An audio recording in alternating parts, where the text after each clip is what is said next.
Good evening. Welcome to Real Time. I'm your host, Catherine Mokler. Here are the top stories of the week. Multiple incidents of pro-abortion violence and vandalism have taken place across the last few days in the United States. They followed the leak of an initial draft majority opinion indicating that the US Supreme Court is set to overturn the infamous 1973 Roe v. Wade ruling that legalized abortion in the country. The office of a pro-life organisation, Wisconsin Family Action, was damaged in a suspected arson attack. The attack appears to be yet another example of pro-abortion extremism in the US. Investigators also found graffiti inside the office that read, "If abortions aren't safe, then you aren't either."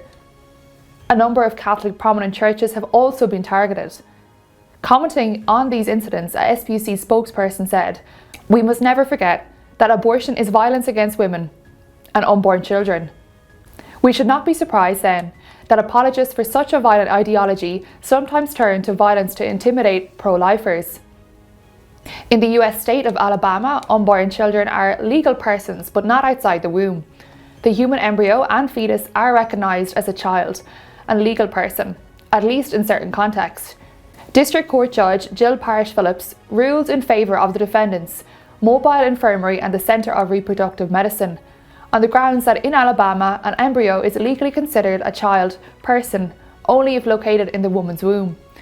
IVF embryos outside the womb are excluded from the 2019 Human Life Protection Act. Dr. Helen Watt, a senior research fellow at the BioCentre, made the following comment on the judgment.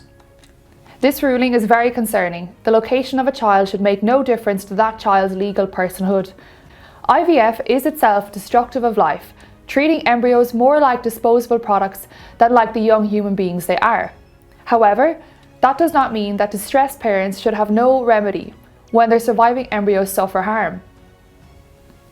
John Mason, the MSP and SPUC ally, has come under fire from pro-abortion MSPs and activists after he defended pro-life vigils. SPUC has defended Mr. Mason and criticised the disingenuous and manipulative pro-abortion lobby that has sought to batter Mr. Mason into submission with falsehoods. Mr. Mason stated that abortion was seldom essential or vital, and that the abortion industry continues to push abortion without laying out the pros and cons. Referring to ongoing pro-life vigils in Glasgow and elsewhere, Mr. Mason also defended such gatherings and placards that surely are very gentle in offering help. "I do not see anything hateful or harassing about these signs," he says.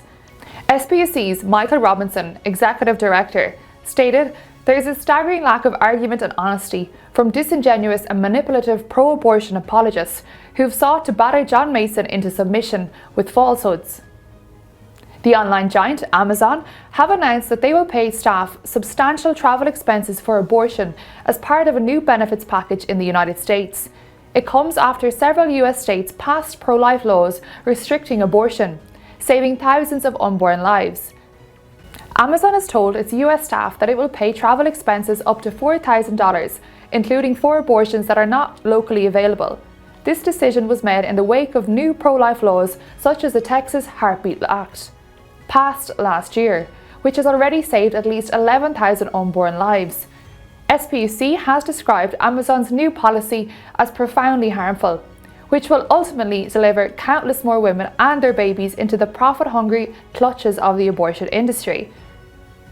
That's all for this evening's news. Thank you for tuning in. See you again next week, same time, same place.